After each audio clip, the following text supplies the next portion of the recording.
Stage of the six-day Jayco Tour of Tasmania, Stephen Hodge, the leader, claiming pole position in Salamanca Place in Hobart. An update on Paul O'Neill, who crashed yesterday. He has a double fracture of the jaw and 2 broken vertebrae, and we certainly wish him well. And in fact, the crowd here have donated $1,000, which will be given to Paul. The Premier of Tasmania, Ray Groom, setting the riders off on their final stage. Yes, it's a 550-metre criterium-type circuit. It's pretty tough because it's got some pretty tough corners. In the end, it's actually more than 90-degree turn. It's over 1 hour. Now, only bonus times count. The race time doesn't count on this short circuit, which means, in effect, that Stephen Hodge is unassailable with his lead overall. But there's plenty of riders here willing to race for the prizes of the day and for the bonuses on the way, because there could be a shuffling of the positions behind Hodge. Neil Stevens there giving it a tap.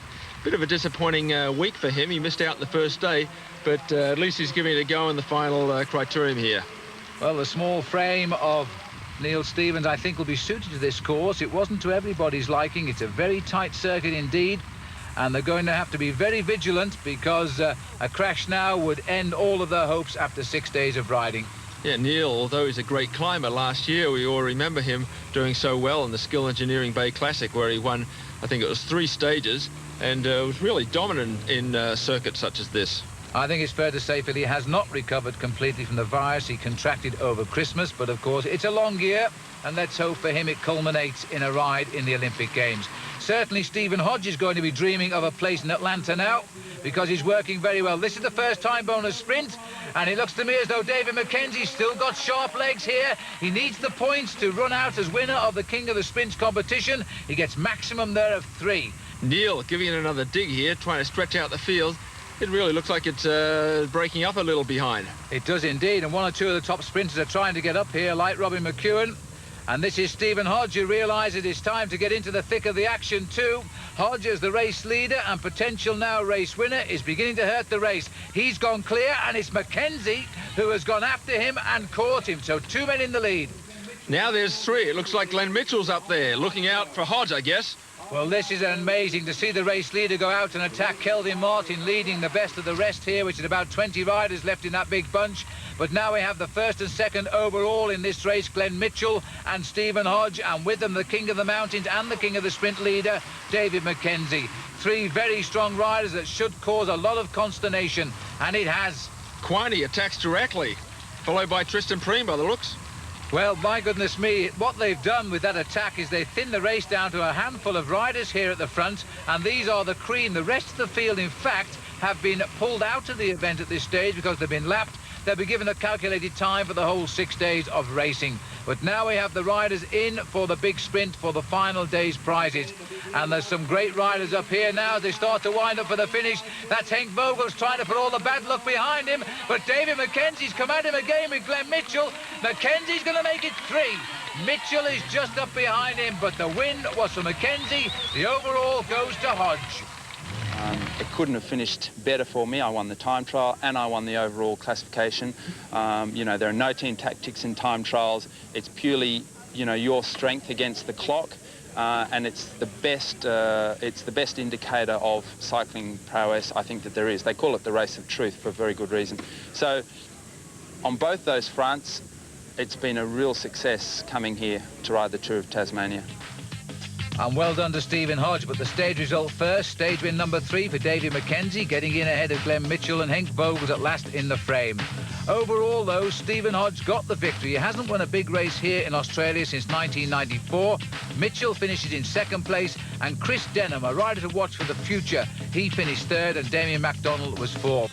In the other competitions, the King of the Sprints and the King of the Mountains won by David McKenzie, and the team race won by Stephen Hodge's team, Interedge Intercotta, who finished ahead of the Jayco AIS squad. Today's winning move came from David McKenzie, just simply being at the front all day. Not being on the front, but just being aware of what's happening at the front of the field. And once he was joined by number 39, Glenn Mitchell, the 2nd man overall, and the race leader, Stephen Hodge, then they knew that this was going to go down to the wire. They were brought back, but by a very select bunch of riders. And then when the finish came up, just look at the finish here by McKenzie. He locked on nicely onto Henk Vogels, and he's a very good sprint finisher. Surprisingly, he was challenged by Glenn Mitchell, not a noted sprinter. Mitchell almost got up to him, but didn't quite get over him, so Mackenzie got 3 stage wins, a long road race, a flat one, and a mountain one.